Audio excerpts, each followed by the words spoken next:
Podcast de l'article de Taoufik Boutchiche publié sur l'odj.ma. L'auteur a intitulé son article « Regard croisé sur le partenariat euro-africain ». Il commence son article ainsi.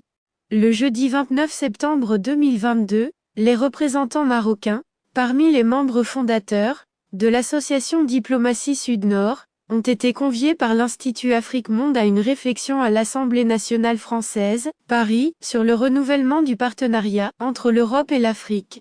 Une rencontre qui a passé en revue quelques-uns des enjeux structurants de la relation entre les deux continents.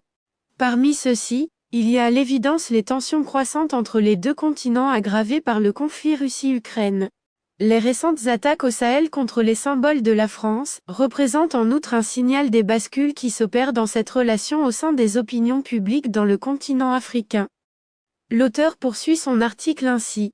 Pour ceux qui ont l'habitude d'observer depuis plusieurs décennies la relation Afrique-Europe, cette rencontre a mis en évidence combien les anciennes formes de partenariat et d'aide publique au développement sont désormais associées, aux yeux des sociétés civiles des deux côtés de la Méditerranée, à des partenariats devenus caducs et inefficaces. Lors du sommet Europe-Afrique, tenu en février 2022 à Bruxelles, les chefs d'État et de gouvernement en ont pris acte en décidant de renouveler le cadre du partenariat entre les deux continents. L'appel à rénover les outils de la relation est d'autant plus importante qu'elle s'impose au regard des enjeux et des nombreux défis communs à affronter ensemble, climat, énergie, santé, éducation, inégalité, migration, terrorisme. Un changement de paradigme est devenu nécessaire pour y introduire plus d'écologie, plus d'attention aux valeurs démocratiques, aux droits humains et pour plus d'inclusivité. Dans ce contexte, la société civile, notamment la diaspora africaine au regard des talents et des compétences qui la composent, est appelée à jouer pleinement son rôle. Il est en effet mieux reconnu à la diaspora africaine, une action clé de consolidation du lien humain, social, culturel et économique, en mesure d'enrichir et de démultiplier le partenariat entre les deux continents. Dans ses propos introductifs, le député Bruno Fuchs, enfin connaisseur de l'Afrique, a tenu à souligner l'importance qu'il accorde personnellement à l'écoute du point de vue des représentants de la diaspora africaine sur ces sujets. Il s'agit, selon lui, de ne pas reproduire les erreurs du passé, de renouveler le regard sur le partenariat euro-africain et du côté français, gagner en efficacité, vu la densité des liens au sein du continent. Cela est d'autant plus fortement ressenti que les anciennes formules d'aide publique au développement et d'alliances mises en œuvre n'ont pas eu l'effet escompté, ni sur les progrès économiques et sociaux, ni sur les droits humains et encore moins sur les changements démocratiques souhaités. Parfois, il en a résulté des situations de rente et de capture de l'aide vers les élites et les institutions qui préservent les intérêts d'un système, qui perpétue les inégalités issues du modèle colonial. L'Afrique est l'objet de convoitises et de rivalités des puissances, Chine, Russie, Inde, Turquie, États-Unis, des rivalités accompagnées d'une guerre d'influence pour conquérir les esprits et les opinions publiques africaines, comme l'ont montré les positionnements des uns et des autres, sur le conflit entre la Russie et l'Ukraine. Un contexte où les coups d'État ne sont plus considérés comme un tabou politique ainsi qu'une sensibilité accrue aux discours nationalistes et extrémistes exploités par des puissances émergentes en quête de positionnement sur le continent. L'auteur précise sa pensée ainsi. À l'avenir, il conviendrait d'encourager les partenariats Nord-Sud-Sud, selon une vision plus globale consistant à considérer l'Europe et l'Afrique comme un puissant pôle régional de développement intégré et de prospérité partagée et plus équilibré, face à l'Asie et aux Amériques. L'ambassadeur Alain Leroy, en charge précédemment du sommet Europe-Afrique, a exposé la stratégie Global Gateway, lancée par l'Union européenne pour la période 2021 à 2027. Elle est assortie de mécanismes financiers mobilisables d'un montant annoncé de 300 milliards d'euros.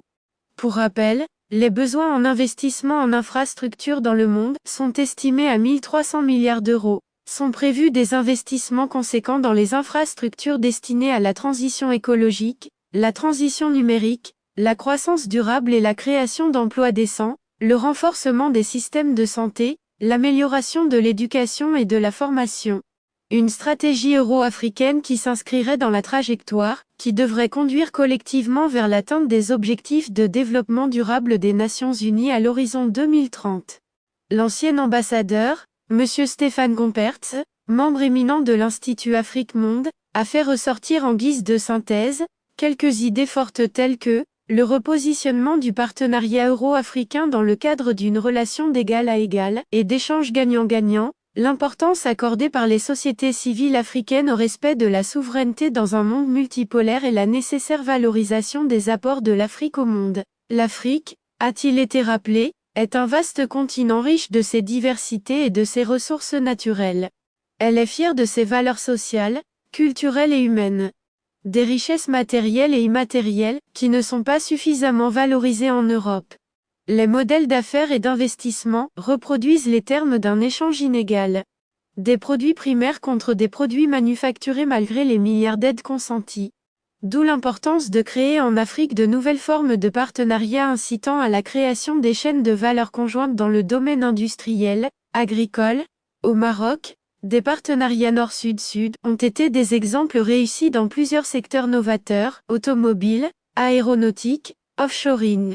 Ai-je quant à moi, souligné dans mon intervention sur les enjeux structurants de la relation Afrique-Europe. L'auteur ajoute ainsi. Par ailleurs, sur le financement du partenariat, le ciblage est considéré comme étant un vrai sujet. Des jeunes femmes entrepreneurs issues de la diaspora africaine, Ileana Santos et Arland Durger ont par exemple évoqué l'impossibilité pour elles en tant que chefs de petites entreprises, d'accéder aux aides de l'Europe alors même qu'elles ont des compétences et des projets pertinents à destination de leur pays d'origine. Elles ont plaidé en faveur d'une simplification des procédures et d'une levée des obstacles bureaucratiques d'accès au financement disponible. Il y a aussi une nécessité de faire, de sorte que les financements octroyés puissent cibler les secteurs de l'économie populaire, désignés également sous le vocable de l'économie sociale et solidaire.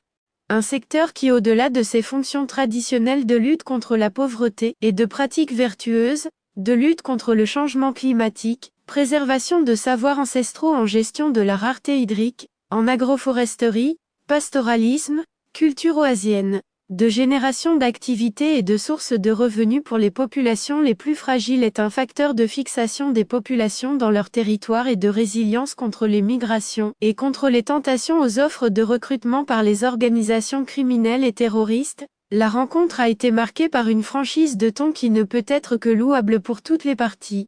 Certains des intervenants, par exemple, n'ont pas manqué de faire observer si la stratégie Global Gateway ne serait pas uniquement le volet européen des stratégies mondiales d'alliance et d'influence, à l'œuvre en direction de l'Afrique, que génère le contexte mondial marqué par la multipolarité et la polylatéralité, celles qui sont notamment en concurrence actuellement au sein du continent, à l'instar du projet chinois, dit Route de la soie, lancé en 2013 et ou celle des États-Unis dévoilée en 2021 dans le cadre du projet, dit Blue Dot Network, BDN. L'Inde, la Turquie, le Japon ne sont pas en reste puisque des sommets Afrique-Inde, Afrique-Turquie, Afrique-Japon ont été programmés en 2022.